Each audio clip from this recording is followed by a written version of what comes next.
सभी को नमस्कार। स्वागत है हमारे YouTube चैनल पर। हम लोग आज बात कर लेंगे पेपर वन की। हम लोग टॉपिक को स्टार्ट किए हैं। तो एक टॉपिक है आपका इम्पोर्टेंट टॉपिक है और आपके एग्जामिनेशन में आने की संभावना इसकी रहती है, जिसको हिंदी में अगर बोले तो पर्यावरण प्रदूषण बोलते हैं। क्या? इन्वायरमेंटल पोल्यूशन, ये चैप्टर है और ये टॉपिक है। ठीक है, यहाँ से आपके एग्जामिनेशन में क्वेश्चन बनने की संभावना रहती है, जैसा हम लोगों ने यूजीसी नेट के पेपर वन में देखा है और कई आपके और सारे एग्जाम में हो सकता है, लेकिन हम लोग अभी पेपर वन के लिए पढ़ रहे हैं और अभी हम लोग ये देखेंगे यूजीसी नेट प्लस सेट को साथ में लेके चलेंगे। स्टेट एलिजिबिलिटी टेस्ट जो मध्य प्रदेश में मेनली आयोजित होना है, दिसंबर में डेट भी घोषित हो गई। हम सब लोग को मालूम है, एमपीपीएससी ने अभी 15 दिसंबर डेट घोषित कर दिया है। तो पर्यावरण प्रदूषण की हम लोग बात कर लेते हैं। तो पर्यावरण प्रदूषण से आप लोग, ऐसा है नहीं कि आप लोग परिचित नहीं है, थोड़ा सा मेरा काम यही कि रिवीजन करवाना है, इसलिए हम लोग इस यूनिट को या फिर इस चैप्टर को लेके आए हैं। तो पोल्यूशन को समझने से पहले थोड़ा सा हम लोग जान जाते हैं कि इन्वायरमेंट, पर्यावरण, बेसिक डिफिनेशन परि प्लस आवरण, चारों ओर हमारे घेरा, उसी को पर्यावरण बोलते हैं। हम सब लोग को मालूम है, इसमें जैविक अजैविक एक घटक होते हैं। इनसे मिलके पर्यावरण बना होता है। अगर कंपोनेंट की अगर हम लोग बात करें तो जल्दी जल्दी देख लेंगे। मेनली 3 कंपोनेंट होता है, biotic, abiotic and energy, energy component. ठीक है, 3 कंपोनेंट से बना होता है जैविक, भौतिक, अबायोटिक और एनर्जी या फिर ऊर्जा संगठन। 3 संगठन से हमारा पर्यावरण बना होता है। और उसके बाद फिर पर्यावरण के बाद आगे आगे आते हैं, हम लोग देखते हैं मंडलों की बात करते हैं। तो इसमें स्थल मंडल होता है, लिथोस्फीयर होता है। लिथोस्फीयर का लगभग 29% भाग होता है। ठीक है, और जलमंडल 71%, हाइड्रोस्फीयर 71% भाग हमारा हाइड्रोस्फीयर का होता है। ये हम लोग बेसिक देख रहे हैं पर्यावरण प्रदूषण आने से पहले। ठीक है, फिर उसके बाद वायुमंडल, वायुमंडल का अगर हम लोग परसेंटेज की बात करें तो वायुमंडल और सॉरी स्थल मंडल, जलमंडल और वायुमंडल, मेनली ये 3 चीजें होती हैं। उसके बाद एक होता है बायोस्फीयर। बायोस्फीयर इन सब चीजों में सबसे इंपॉर्टेंट है, जिसको हम लोग बोलते हैं जैव मंडल। ठीक है, तो जैव मंडल देखिए, लिथोस्फीयर स्थल मंडल हो गया, हाइड्रोस्फीयर जलमंडल, इन्वायरमेंट मतलब वायुमंडल हुआ। स्थल मंडल में क्या होते हैं, स्थल में बहुत सारे जीव जंतु पेड़ पौधे ये सब चीजों का मृदा खनिज चट्टाने पर्वत, ये सब क्या होता है, स्थल मंडल का पार्ट होता है। जल मंडल का हम लोग को सब मालूम है जी कि जो जहाँ पर वाटर बॉडी होती है, जहाँ पर पानी की मात्रा होती है, वो जलमंडल के अंतर्गत आता है। और वायुमंडल जहाँ पर गैसों का मिश्रण पाया जाता है, जिसमें बहुत सारी गैसेस है, ऑक्सीजन, नाइट्रोजन, कार्बन डाइऑक्साइड, बहुत सारी गैसेस जो इन्वायरमेंट। और बायोस्फीयर क्या होता है, इन तीनों, लिथोस्फीयर, हाइड्रोस्फीयर और इन्वायरमेंट, तीनों का एक कॉमन पार्ट होता है, उसको हम लोग बायोस्फीयर कहते हैं। जैसे वायुमंडल भी है, जलमंडल का भी वो है, और स्थल मंडल का भी भाग है, जहाँ पे लोग क्या मतलब अ, जीवन संभव है। बहुत सारे जंतु जीव पारस्परिक क्रिया करते हैं, बहुत सारी प्रोसेस नेचुरल प्राकृतिक घटनाएं होती है, तो हमारा बायोस्फीयर के अंतर्गत आता है। ठीक है, इतना बात आप लोग समझ गए। उसके बाद हम लोग अब शुरू करते हैं पर्यावरण प्रदूषण। तो पर्यावरण प्रदूषण है क्या? तो प्रदूषण का सीधा मतलब है कि हमारा जो पर्यावरण है वो बहुत संतुलित है। इसमें बहुत सारे गैसें पाए जाते हैं, जीव जंतु रहते हैं, जैविक अजैविक घटक हैं, पानी भी है, हवा भी है, सब कुछ है। तो इन सब चीजों को क्या करता है, एक कुछ ऐसे तत्व होते हैं जो इनको असंतुलित करते हैं, जो मतलब पर्यावरण का जो संतुलन बना हुआ है उसको बिगाड़ने का काम करते हैं। उस स्थिति के बाद हमारे पर्यावरण में जो असंतुलन पैदा होता है उसको हम लोग क्या कहते हैं, प्रदूषण कहते हैं। और उसको जो संतुलन को बिगाड़ने का काम करते हैं उनको हम लोग पॉल्यूटेंट या फिर प्रदूषक कहते हैं। ठीक है, जो स्थिति पैदा होती है वो प्रदूषण कहलाती है।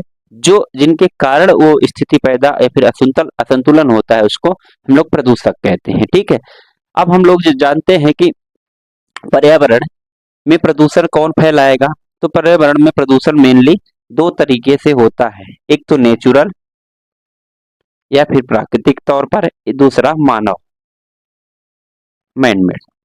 ठीक है, ज्यादातर प्रदूषण, अब प्रदूषण यहाँ पर नेचुरल या फिर प्राकृतिक को हम लोग समझ लेंगे। नेचुरल प्रदूषण वो कहलाते हैं जो नेचर के द्वारा या फिर प्रकृति के द्वारा किया जाता है। जैसे मान लीजिए आंधी आ गई, तूफान आ गए, भूकंप आ गए, ज्वालामुखी आ गए, बाढ़ आ गए, ये सब प्राकृतिक या फिर नेचुरल प्रदूषण के अंतर्गत आएगा। और मैन मेड जो हम सब लोग फैला रहे हैं, औद्योगिकरण कर रहे हैं, अपने जल का वेस्टेज फेंक रहे हैं, हम जो भी यूज करते हैं उसका डिस्पोज कर पा रहे हैं, तो ये मानव निर्मित प्रदूषण के अंतर्गत आता है। अब मानव निर्मित प्रदूषण के अंतर्गत आता है। प्रदूषक की थोड़ा सा हम लोग चर्चा कर लें तो प्रदूषक कितने प्रकार के होते हैं। प्रदूषण भी दो ही तरह के होते हैं, एक नेचुरल, एक अपना मैन मेड। ठीक है, और इसमें भी दो तरीके से उसमें भी होते हैं कि दृश्यता के आधार पर या फिर विजिबिलिटी के आधार पर दो तरीके के प्रदूषण होते हैं। विजिबल पोल्यूटेंट्स एक होते हैं, एक नॉन विजिबल। ठीक है, दृश्यता के आधार पर या फिर विजिबिलिटी के आधार पर प्रदूषक कितने प्रकार के होते हैं, तो यहाँ पर दो तरीके से, विजिबल जो दिखते हैं, नॉन विजुअल। ठीक है, विजुअल में आप सब लोग को पता है कि जितनी सारी चीजें हम लोग को दिख रही है डायरेक्टली, हम लोग कचरा कर रहे हैं, हम लोग गंदगी कर रहे हैं, ये सब डायरेक्ट है। नॉन विजुअल में बहुत सारे केमिकल्स हैं, बहुत सारे छोटे छोटे एसपीएम पार्टिकल हैं, इनके द्वारा जो होता है वो नॉन पोल्यूटेंट। अब हम लोग आते हैं धीरे से कि इसमें वायु प्रदूषण के प्रकार कितने होते हैं, कितने प्रकार के प्रदूषण हो सकते हैं। तो हम लोग सब लोग को मालूम है कि इन्वायरमेंट में, पर्यावरण में क्या क्या संभव है। तो सबसे पहला और मेन इंपॉर्टेंट जो हम लोग पोल्यूशन देखने वाले हैं वो सबसे है वायु प्रदूषण या फिर एयर पोल्यूशन, जिसको वायु प्रदूषण कहते हैं, जो सबसे ज्यादा हानिकारक और सबसे ज्यादा हम लोग की चर्चा का विषय है और आपके एग्जामिनेशन में आने की संभावना रहती है। तो सबसे पहला है एयर पोल्यूशन। एयर पोल्यूशन, तो एयर पोल्यूशन सिंपल सा मतलब यही है कि हमारे जो एयर है या फिर हमारे मतलब जितनी वायुमंडल में हवाएं हैं, ऑक्सीजन है, नाइट्रोजन है, कार्बन डाइऑक्साइड है, आर्गन है, तो इनमें क्या करते हैं, असंतुलन लाते हैं, इनबैलेंस लाते हैं, जिसकी वजह से हमको सांस लेने में तकलीफ होती है, हमको कई बीमारियां हो जाती है और हमारा दिनचर्या और हमारा शरीर गड़बड़ होता है या फिर हमारा शरीर बीमारियां जनित होती हैं और बहुत सारे पेड़ पौधों को नुकसान होता है। ग्लोबल वार्मिंग बढ़ रही है, तापमान बढ़ रहे हैं जो एयर में, मतलब कुल मिला के अगर कहा जाए कि एयर में या फिर वायुमंडल में गैसों के कारण होने वाले प्रदूषण को मेनली वायु प्रदूषण या फिर एयर पोल्यूशन के अंतर्गत रखा जाता है। और ये अब देखिए दो तीन तरीके से हो सकते हैं, हम सब लोग को मालूम है प्राकृतिक तरीका, इसमें देखिए आंधी आ गई, तूफान आ गया, ज्वालामुखी से जो मटेरियल निकलता है, राख निकलती है, वनों में आग लग जाती है, जिनकी वजह से वायु प्रदूषण होता है। और क्या क्या हो सकता है, कभी कभी एग्जामिनेशन में ये क्वेश्चन आ सकता है कि वायु प्रदूषण के प्राकृतिक कारण निम्नलिखित में से कौन कौन से हैं। तो आपको ऑप्शन देंगे तो आपको वहां पर दिमाग लगाना है। मान लीजिए फसलों से उत्पादित परागकण, ये किस में आएगा, नेचुरल में आएगा। दलदली भूमि में रासायनिक और बिना रासायनिक क्रियाएं हो जाती हैं, जिसकी वजह से गैसें निकलती हैं, ये एक नेचुरल वो है, पोल्यूशन का कारण है। दूसरा है मानवीय कारण। मानवीय कारण के अंतर्गत हम सब लोग को मालूम है, हम लोग इस समय बृहद रूप से गाड़ी का यूज करते हैं, मोटर का यूज करते हैं, रेफ्रिजरेटर का यूज करते हैं, एसी का यूज करते हैं, उनसे निकलने वाले हानिकारक गैसों के कारण यहाँ पर पोल्यूशन होता है, वो हमारे मानवीय कारण के अंतर्गत आता है। और कौन कौन से कारण हो सकते हैं, घरेलू ईंधन, डोमेस्टिक जो वेस्ट निकलते हैं हम लोग के घर से, कचरा कूड़ा, छिलका सब्जी, ये सब इनकी वजह से, और जो फिर कार्बन डाइऑक्साइड, सल्फर डाइऑक्साइड के रूप में गैसें बनती हैं, जिनकी वजह से पोल्यूशन होता है। ठीक है। और क्या हो सकता है, उद्योगों से निकलने वाले चिमनियों से धुआं हो गए। चिमनी आप लोग जानते होंगे, वहां पर वेस्ट मटेरियल निकाला जाता है, उनसे निकलने वाले धुआं हो गए, जिसको चिमनियों का अपशिष्ट पदार्थ बोला जाता है। ठीक है। और क्या हो सकता है, आणविक विस्फोट, विस्फोट जहाँ पे होते हैं तो वहां से निकलते हैं हमारे बहुत, तो ये सारे हमारे द्वारा किए जाते हैं, मानव मानव द्वारा किए जाते हैं। ठीक है। और केमिकल इंडस्ट्रीज हो गए, उनसे बहुत सारे गैस निकलते हैं। ठीक है। अब वायु प्रदूषण इतना आप लोग समझ गए होंगे। उसके बाद अगर देखा जाए तो इनको नियंत्रण करने का क्या क्या उपाय हो सकता है, तो इनको नियंत्रण करने का केवल एक ही उपाय है, इंसान को बहुत समझदार होना पड़ेगा। समझदारी के रूप में ये कि जो ये सारी क्रियाएं कर रहे हैं तो उनको लिमिटेड रूप से करे, और ये ध्यान रख के पर्यावरण में नुकसान ना हो, इनका ध्यान ये ध्यान रखा जाए। सही तरीके से डिस्पोज करें, घर का कचरा ऐसे ही कहीं नहीं फेंक दें, उनको प्रॉपर वो करें। गोबर गैस, आजकल गोबर गैस का यूज करें, प्राकृतिक गैस का यूज करें, एलपीजी हो गया, सीएनजी हो गया, इनका उपयोग करें। और सबसे बड़ी बात, फॉरेस्टेशन करें, वृक्षारोपण करेंगे तो उससे हमारा एयर पोल्यूशन कम होगा, क्योंकि एयर पोल्यूशन में वृक्षारोपण का ये योगदान होता है कि वो एक अवशोषक के रूप में होते हैं, कि हानिकारक गैसों को अवशोषित कर लेते हैं। जैसे हम लोग को मालूम है कि हम लोग को जीवन जीने के लिए क्या चाहिए, ऑक्सीजन चाहिए, पेड़ों को क्या चाहिए, कार्बन डाइऑक्साइड, तो वो अवशोषक का काम या फिर अब्जॉर्बर का काम कर रहे हैं। अब हमारा एग्जामिनेशन के पॉइंट ऑफ व्यू से यहाँ पर इंपॉर्टेंट ये है कि जिसे मुख्य प्रमुख पोल्यूटेंट्स कौन कौन से हैं वायु में प्रदूषण करने वाले, तो उनकी हम लोग एक लिस्ट बना लेंगे। ठीक है। जिसमें सबसे पहला, जैसे मान लीजिए एक समय एक साइड आप लिखेंगे पोल्यूटेंट। ठीक है। क्या क्या वो प्रदूषण करते हैं, क्या क्या प्रमुख स्रोत अगर बोला जाए कहाँ से होता है और क्या प्रभाव होता है, एक तरफ लिख लेंगे आप स्रोत और प्रभाव। तो मैं बताता जाऊंगा, जैसे CO2 हो गया, CO हो गया, कार्बन मोनोऑक्साइड हो गया, SO2 हो गया, सल्फर डाइऑक्साइड हुआ, फिर उसके बाद NO2 हुआ, नाइट्रोजन ऑक्साइड हुआ, और क्या हो सकता है, फिर उसके बाद SPM हो, सॉरी, हाँ, वोलाटाइल हाइड्रोकार्बन हुआ, hydrocarbon, volatile, volatile HC hydrocarbon, volatile मतलब उड़ने वाले। ठीक है। SPM हुआ, ये सारे क्या हुआ, पोल्यूटेंट हुए, जिसकी वजह से यहाँ पर एयर पोल्यूशन सबसे मेनली होता है। ठीक है। ओजोन हो गया, ऑक्सीडेंट, ओजोन, ये इतने पोल्यूटेंट आपके काम के हैं जो एग्जामिनेशन में आते हैं। अब CO2 का स्रोत कहाँ से, कहाँ CO2 निकलता है, तो हम सब लोग को मालूम है कि जैसे ही हम लोग, सबसे मेनली CO2 का स्रोत है, जैसे दहन करते हैं, कंबस्टन करते हैं, घर में चूल्हा जलाते हैं, कहीं भी आग ऐसे ही नॉर्मली लगा देते हैं, वहां से CO2 निकलना तय है। तो वहां से CO2 निकलता है, कहाँ से स्रोत के रूप में लिखेंगे, तो दहन, मेनली कंबस्टन से होता है। ठीक है। इसका प्रभाव क्या पड़ता है, इसका प्रभाव मेनली डायरेक्टली अगर देखा जाए तो नहीं समझ में आता, बट इसका लॉन्ग टर्म में प्रभाव ये पड़ सकता है, जैसे ग्लोबल वार्मिंग हो गई, क्या हो रहा है, वैश्विक तापमान बढ़ रहा है, तो CO2 की वजह से। ठीक है। तो स्रोत और प्रभाव में आप लोग इसको लिख लेंगे। कार्बन मोनोऑक्साइड, कार्बन मोनोऑक्साइड की अगर बात करें तो ये जैसे ईंधन है, ईंधन जलता है गाड़ियों में, हम लोग देखते हैं पेट्रोल हुआ, डीजल हुआ, तो वो अधूरा जलता हुआ है। ठीक है ना, जैसे वो मोटर वाहन, तो वहां से निकलता है कार्बन मोनोऑक्साइड, ये बहुत ही ज्यादा खतरनाक पोल्यूटेंट होता है। और ये सबसे इम्पोर्टेंट, सबसे ज्यादा नुकसानदायक प्रभाव कहाँ करता है, तो रेस्पिरेटरी सिस्टम में, हमारे श्वसन तंत्र में बहुत ज्यादा नुकसान करता है। ये आपके लिए जानकारी के लिए इम्पोर्टेंट है। ठीक है। तो ये प्रभाव हो गया। उसके बाद फिर अगर सल्फर डाइऑक्साइड की हम लोग बात करें, तो सल्फर डाइऑक्साइड वहां से निकलते हैं, जैसे क्रूड ऑयल के वेल हो गए, कुएं हो गए, और कोयला जहां से निकलता है वहां से सल्फर डाइऑक्साइड का निकलता है। और ये नुकसान सबसे ज्यादा कहाँ करता है, एसिड रेन, एसिड रेन करवाता है, और डायरेक्टली नुकसान ये करता है, त्वचा रोग कर देता है, कई बार सांस में चला जाता है क्योंकि गंधहीन गैस होती है। तो SO2 का यहाँ से नुकसान होता है। स्रोत कहाँ से है, कोयला, और जहाँ पे क्रूड का वेल होता है वहां से। ठीक है। सस्पेंडेड पार्टिकुलेट मैटर जिसको बोलते हैं, तो ये क्या होता है, उद्योगों से निकलता है, धूलों में रहता है, भूकंप के जहाँ से विस्फोट होता है वहां सस्पेंडेड पार्टिकल निकलता है। और कहाँ से निकलता है, समुद्र के में सड़ने ओड़ने से भी निकलता है एसपीएम। तो ये नुकसानदायक आपके लिए होता है, ठीक है। कई बीमारियां होती हैं इससे, ठीक है। जहरीला प्रभाव अलग अलग करता है एसपीएम। और इससे एसपीएम की वजह से छा जाता है पूरे एनवायरनमेंट में, जिससे धूप कम हो जाती है, जिसके धूप जब आपको कम हो जाएगी तो विटामिन डी की कमी ऑलरेडी हो जाएगी, ठीक है।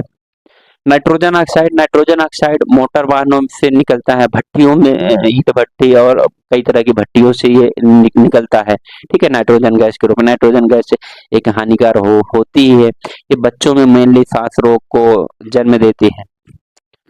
शहरों में आप लोग देखे होंगे कि बहुत ज्यादा धुंध छाया हुआ रहता है कभी कभी। और नाइट्रोजन गैस से जंग में भी जंग भी लगता है नाइट्रोजन से, ठीक है। और ये एक इनर्ट माहौल बना देता है। आप देखेंगे अगर मान लीजिए नाइट्रोजन की कवरिंग हो गई तो वहां पर ऑक्सीजन पास नहीं हो सकती है, ठीक है। नाइट्रोजन बहुत खतरनाक गैस है, कार्बन डाइऑक्साइड वगैरह उसके सामने कुछ भी नहीं है, ठीक है। तो नाइट्रोजन ऑक्साइड हुआ। फिर वोलेटाइल हाइड्रोकार्बन, हाइड्रोकार्बन हम सब लोग को मालूम है, जितने भी कार्बन और हाइड्रोजन से methane, ethane, butane, propane, LPG, CNG, petrol, diesel, सब हाइड्रोकार्बन है। ये हमारे डायरेक्ट नुकसान करते हैं, हमारे रेस्पिरेटरी सिस्टम को नुकसान करते हैं हमको। कई कई बार तो कार्सोजेनिक कैंसर को भी उत्पन्न करते हैं, जैसे मान लीजिए क्या बोलते हैं उसको, हेक्सेन वगैरह, बहुत ज्यादा कैंसर जनित होते हैं, ठीक है, कार्सोजेनिक। तो हाइड्रोकार्बन यहाँ से नुकसान। एसपीएम सस्पेंडेड पार्टिकुलर मैटर हम लोग बताया जाए। ओजोन, ओजोन के बारे में हम सब लोग को मालूम है, ये मोटर गाड़ियों से निकलता है, ठीक है। नाइट्रोजन ऑक्साइड और प्राकृतिक हाइड्रोकार्बन की प्रकाश रासायनिक प्रतिक्रिया जब होती है उसके फलस्वरूप निकलता है। इससे नुकसान क्या होता है, हमारे आंखों में जलन हो सकती है, अन्य रोगी फेफड़े वगैरह सब खराब कर सकते हैं। ये रहे मेनली वायु प्रदूषक जिनकी हम लोग लिस्ट देखा, और उनके कारण और प्रभाव और स्रोत के बारे में थोड़ा थोड़ा जाने। ये आपको याद करना है, इसकी आपको लिस्ट बना लेना है, ठीक है। फिर उसके बाद आप जो मैंने बोला है उसको आप रोक के लिख सकते हैं, ठीक। उसके बाद फिर हम अगले पोल्यूशन के रूप में आते हैं, वायु प्रदूषण के बाद। अब हम मेन वायु प्रदूषण था जिसमें हम लोग को इतना याद करना था। उसके बाद अब अगला चैप्टर हम लोग आते हैं, अगला वो टॉपिक आता है वायु प्रदूषण के बाद क्या है, जल प्रदूषण। जल प्रदूषण में आपको कुछ नहीं ज्यादा ज्यादा आपके लिए इम्पोर्टेंट नहीं है, क्योंकि वाटर पोल्यूशन में दो चार चीजों का आपको ध्यान रखना है। जैसे वाटर पोल्यूटेंट हम सब लोग को मालूम, जल में जो प्रदूषण हुआ डायरेक्ट, जैसे हम लोग नदियों में फेंक देते हैं कचरा, उद्योगों का कचरा डायरेक्ट जल में फेंक दिया जाता है। सड़े गले पदार्थ, पशुओं को नहलाते हैं, गाड़ी वाहन धोते हैं, इससे जल में प्रदूषण होता है। ये आपको जानने की जरूरत है। और सबसे इम्पोर्टेंट इसमें कौन कौन से प्रदूषक होते हैं इनको जानने की जरूरत है। तो इसमें सबसे इम्पोर्टेंट है एचजी, अर्सेनिक, एचजी मतलब पारा, अर्सेनिक सीसा, सीसा मतलब लेड, और उसके बाद कैडमियम।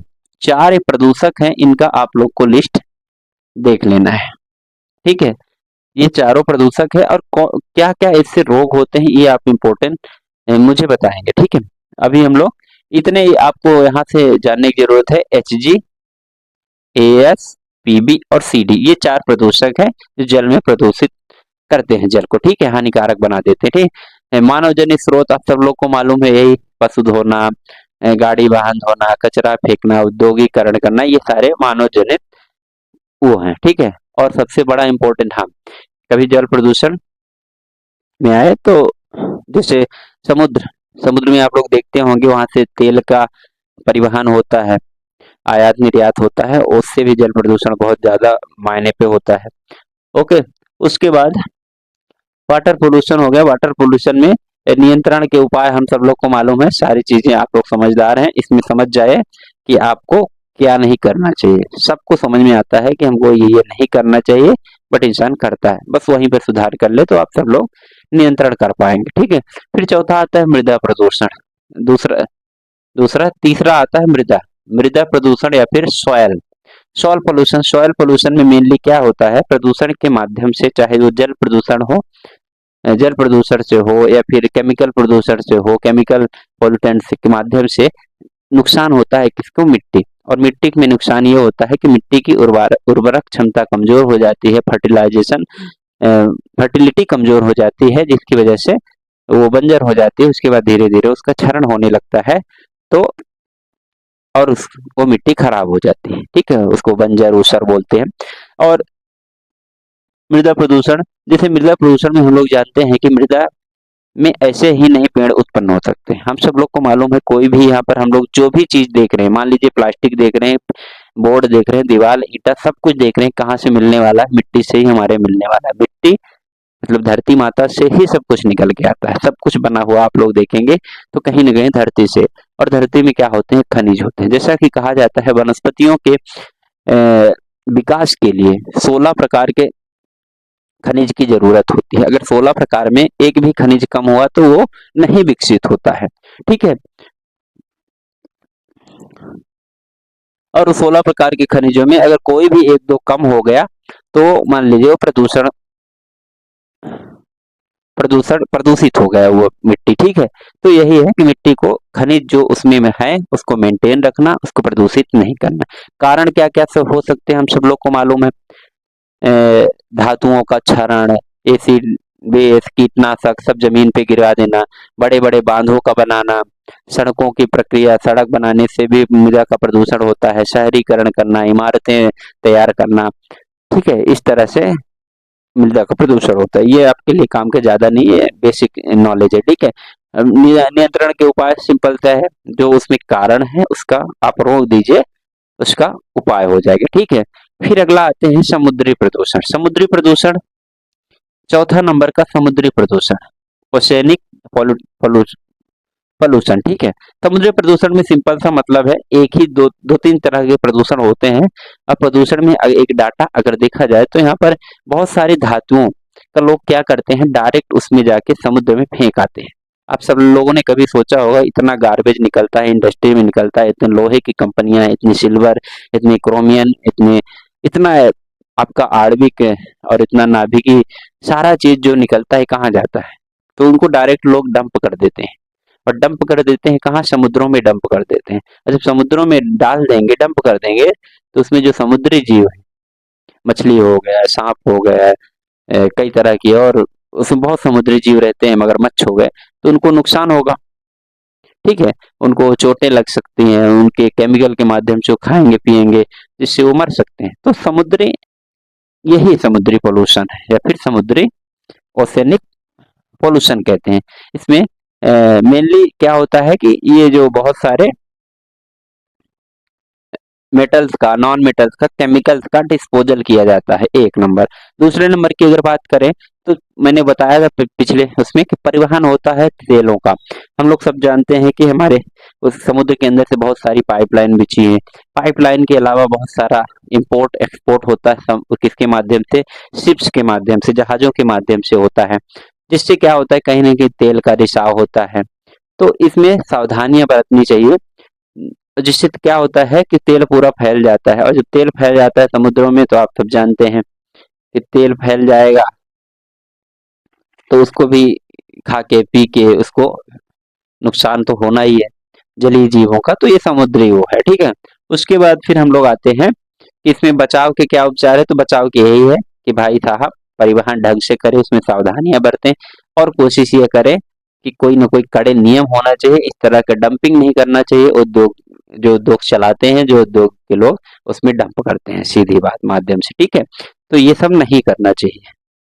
तो ऐसा है, कभी कभी वो कारण हो सकते हैं प्राकृतिक कारणों में, जैसे समुद्र के अंदर जब भूकंप आ गया, ज्वालामुखी फट गई, तो वही सुनामी का रूप ले लेते हैं, तो उससे भी हमारा समुद्री प्रदूषण होता है, ठीक है। तैलीय प्रदूषण सबसे ज्यादा इसमें इम्पोर्टेंट है, जिसमें लगभग 3.5-4 लाख मैट्रिक टन तेल समुद्रों में मिला दिया जाता है, फिर मिलता है, ये एक डाटा मिला है, ठीक है। तो इस तरह की बात है। समुद्री पोल्यूशन में सबसे ज्यादा इंपॉर्टेंट तेली वाला रहता है। 5वें नंबर की अगर पोल्यूशन की बात करें और इम्पोर्टेंट पोल्यूशन है ध्वनि प्रदूषण, और आखिरी प्रदूषण है ध्वनि प्रदूषण। अब ध्वनि प्रदूषण को समझने के लिए आप समझिए कि क्या है। तो हम सब लोग को पता है हमारे कान है, कान में सुनने की क्षमता है, और सुनने की क्षमता जब सुनने की क्षमता से ज्यादा आवाजें हमारे कान को आए, वही आपका ध्वनि प्रदूषण है। और जैसे 50 डेसिबल, 40 से लेके 50 डेसिबल के आसपास एक नॉर्मल ये रखा गया है कि हमारे कान की हियरिंग साउंड है। इतना अगर आप सुनेंगे तो आपको अच्छा लगेगा, प्रिय लगेगा। फिर उसके बाद जो आपकी आवाजें कान में आती हैं, उसको हम लोग एक पॉल्यूशन के रूप में देखते हैं, ध्वनि प्रदूषण के रूप में देखते हैं, ठीक है। उससे ज्यादा उसको हम लोग क्या बोलते हैं, नॉइस। तो नॉइस पोल्यूशन बोले इसको, ठीक है, या फिर साउंड पोल्यूशन बोले।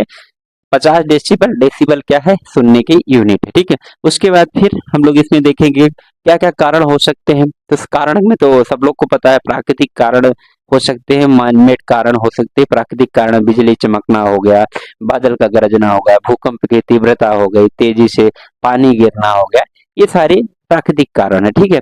उसके बाद हवाएं चलना, तूफान चलना, ये प्राकृतिक कारण है। और मेनली मानव जनित जो कारक है वो खतरनाक है, फिर कृत्रिम कारक इनको बोलते हैं। तो उसमें सबसे पहला इम्पोर्टेंट, आजकल तो हम सब लोग देख ही रहे हैं, ईयरफोन लगा रहे हैं, मोबाइल लगाए हुए हैं। तो ये बहुत नुकसानदायक है, क्योंकि आप घंटों घंटों भर ईयरफोन लगाएंगे, ईयरबड्स लगाए रहते हैं, तो उससे नुकसान होना ही होना है। और क्या होता है, कंस्ट्रक्शन कहीं वर्क चल रहा है, जैसे मेरे बगल में अभी चल रहा है, तो उससे आवाजें आती है, ड्रिलिंग की आवाजें आती है। इमारतों में ओवरब्रिज, इमारत बन रहे हैं, ओवरब्रिज बन रहे हैं, गाड़ियां चल रही हैं। बुलेट को आप लोग देखते होंगे, बहुत लोग को शौकिया होते हैं, फट-फट की आवाज लाते हैं। खैर पुलिस उनको पकड़ भी लेती है। तो इस तरह से सामाजिक डीजे हो गए, डीजे बजते हैं तो भाई लगता है कि कान ही निकल के चले जाएंगे। 50 डेसिबल क्या, वो पता नहीं कितने डेसिबल का होता है। तो ये सारे प्रदूषण हैं, तो ये कारण है। इनको कम करने के लिए सबसे यही, इंसान समझदार हो जाए, इंसान नैतिक हो जाए, इंसान को सारा कुछ समझ हो जाए कि हाँ भाई ऐसा नहीं करना चाहिए। खैर जानने के बावजूद इंसान करता है, तो उसके बाद फिर ये ध्वनि प्रदूषण यहाँ से कंट्रोल हो जाएगा। छठवें नंबर के एक और प्रदूषण की बात करें तो तापीय प्रदूषण, थर्मल प्रदूषण, थर्मल पोल्यूशन, ठीक है। तापीय प्रदूषण में आपका क्या आता है कि जैसे वायुमंडल में तापमान बढ़ रहा है, ठीक है, दिनों दिन ग्लोबल वार्मिंग हो रही है। ये एक सबसे बड़ा ज्वलंत मुद्दा भी है, करंट में सबसे बड़ा इशू भी है। तो उसकी वजह से जो पोल्यूशन होता है वो हमको क्या कहलाता है, तापीय प्रदूषण कहता है। इनके कारण क्या हो सकते हैं, कारण जैसे green house gas, green house gas, green house gas के अंतर्गत कौन कौन से आते हैं ये आपको याद रखना है। ग्रीन हाउस गैस, ठीक है, CO2 हो गया, CFC हो गया, वाटर वेपर हो गया आपका, मीथेन हो गए, ये मेनली ग्रीन हाउस गैसेस या फिर हरित गृह गैसेस कहा जाता है, ठीक है। ये इसके माध्यम से क्या होता है, कार्बन मतलब एनवायरमेंट में ग्लोबल वार्मिंग होती है, तापमान बढ़ता है, तो वो प्रदूषण का एक रूप ले लेता है, ठीक है। N2O हो गया, nitrous oxide, sorry nitrous oxide हो गया, ये ग्रीन हाउस गैसेस में आते हैं, ठीक है। इसमें क्या होता है कि ये सारी गैसेस जो है एनवायरमेंट के चारों तरफ एक घेरा बना लेते हैं, जिससे क्या होता है, ट्रैप हो जाता है। मतलब जो चीजें ऊपर जाना चाहिए तो तापमान ऊपर जा नहीं पाता है, और यहीं पर एक घेरा बन जाता है, जिसके माध्यम से वहां पर तापमान वहां का बढ़ने लगता है, ठीक है।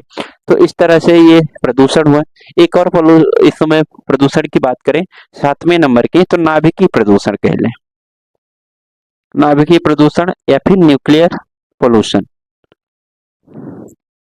ठीक है। नाभिकीय प्रदूषण की अगर बात करें तो नाभिकीय प्रदूषण में आप सबके मालूम है क्या आएगा, तो जितने भी नाभिकीय कार्यक्रम होते हैं, जितने भी थर्मल पावर प्लांट बने हैं, जो कि न्यूक्लियर पावर प्लांट बने हैं जिसमें बिजली बनाई जाती है, तो वहां पर बहुत सारे इक्विपमेंट होते हैं, बहुत सारे ऐसे न्यूक्लियर रिएक्टर लगे होते हैं, ब्रीडर लगे होते हैं, जिनके माध्यम से वहां पर भी गैसेस निकलती हैं, और वहां पर वो खुद में ही जो न्यूक्लियर सब्सटेंस होते हैं वो खुद में ही हानिकारक होते हैं, वो रेडियो एक्टिव होते हैं, और जिसके माध्यम से बहुत बड़ी बड़ी बीमारियां हो सकती हैं, ठीक है, कैंसर हो सकता है, इस तरह की बीमारियां हो सकती हैं, तो जिनके माध्यम से प्रदूषण होता है। प्रदूषण में जैसे मान लीजिए थोरियम हो गया, ठीक है, थोरियम हो गए, वहाँ पर प्लूटोनियम हो गया, इनके माध्यम से जो भी केमिकल्स निकलते हैं, जो भी हानिकारक तत्व निकलते हैं, इनके माध्यम से इस पोल्यूशन इस एनवायरनमेंट में फैलता है, जिसके माध्यम से नाभिकीय प्रदूषण कहते हैं। ठीक है, तो इसके लिए क्या है, इसके लिए कारक जैसे यूरेनियम हो गया और आइसोटोप्स हो गए बहुत सारे, ठीक है, और परमाणु शक्ति जहाँ पे केंद्र बनाए जाते हैं उसके आसपास ये पोल्यूशन ज्यादा पाया जाता है। रिएक्टर बनाना हुआ और बम बनाना हुआ, एटम बम बनाना हुआ, तो वहां पर ये सारे इसका जो डिस्पोजल वेस्ट निकलते हैं, तो जिनके माध्यम से पोल्यूशन होता रहता है। ठीक है, तो ये रहे पोल्यूशन, और पोल्यूशन के क्या क्या कारण हम सब लोग को पता चल गया। मेनली हम लोगों ने देखा, मेनली क्या था, एयर पोल्यूशन। और एयर पोल्यूशन में जो हम लोगों ने 5-6 पोल्यूटेंट देखे, उनके क्या स्रोत हैं, क्या प्रभाव है। ठीक है, तो ये पोल्यूशन वाला चैप्टर यहाँ से कंप्लीट होता है। बाकी आप लोग इसकी क्वेश्चन में बाद में करवाऊंगा, तो आप लोगों को क्लियर हो जाए। ये एक कॉन्सेप्ट समझने के लिए, एक थ्योरी समझने के लिए आपको क्लास ये बहुत एकदम कारगर साबित होगी, बहुत अच्छी साबित होगी। आप लोग इसको जरूर देखिएगा। बाकी आप पेपर 1 का रिवीजन करना चाहते हैं तो आप प्ले लिस्ट में यूजीसी नेट और सेट, इसके लिए पूरी प्लेलिस्ट बनी हुई है, जिसमें रिवीजन क्लासेस सारे 10 के 10 यूनिट की हैं। अब हम लोग टॉपिक वाइज चल रहे हैं। ठीक है, तो ठीक है, अगले टॉपिक लेके हम लोग आएंगे। तब तक के लिए नमस्कार, जय हिंद।